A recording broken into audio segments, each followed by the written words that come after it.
You won't find an organization like MPTF or an industry like ours that has sustained a very encompassing safety net for its workforce for 100 years.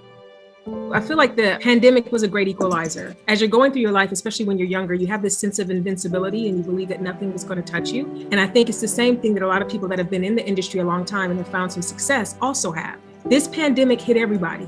Everybody was affected in some way. Either you lost someone, you lost a job, some people lost their minds. Some people lost their lives. The careers of creative talent rise and fall routinely in our business. And of course, other industries have employees with challenges, but I realized ours were to a great extent built into the very nature of our business. And that's why I believe this organization is truly the charity of our industry, particularly suited to its needs. Our job is to make sure that we pass the baton of the MPTF to the next generation in even better shape than we received it from our predecessors. When you go to that campus and you walk around and I shot a TV series, scenes from a TV series there, and we sat down at a table and there's somebody from My Fair Lady and he started singing I'm Getting Married in the Morning, and everything about it is like, it's warm and funny. I, in my profession, got very lucky, and I know it. I'm the first to understand it and admit it. And so luck needs to be shared. Whether or not we know the people at the home, we are part of a legacy, all of us, of someone doing some extraordinary things that helped us get to where we are. And I first got to know MPTF. I went to go visit a friend who was having a hard time at the hospital, and it opened up a whole new world to me. I got to know some of the residents, I got to hang out in the community, and I really came to understand what an important mission that is, taking care of our own.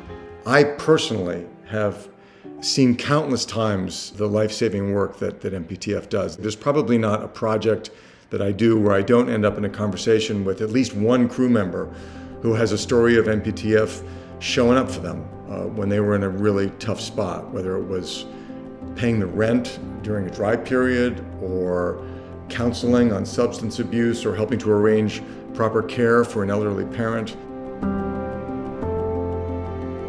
We all feel a great responsibility. If you were ever able to go there, you'd see a really colorful group, characters. These guys aren't people who were big movie stars. These are people that were, that worked in the industry one way or another. This profession is a lot of paycheck to paycheck kind of thing. So there isn't a great retirement structure built, and that's what this fills. It comes down to sort of being a good person and remembering that we're all in this together. There's a lot of ways to give back to the community. We need to ensure that we can continue to provide a robust and reliable safety net for the next 100 years.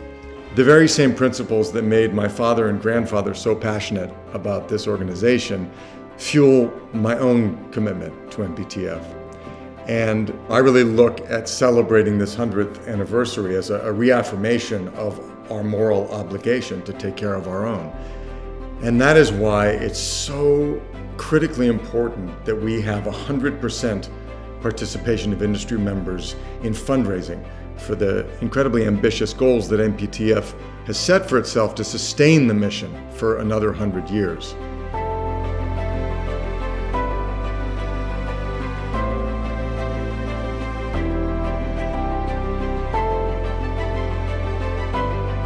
Thank you for all you do to take care of our own, and for continuing to believe in the mission of MPTF.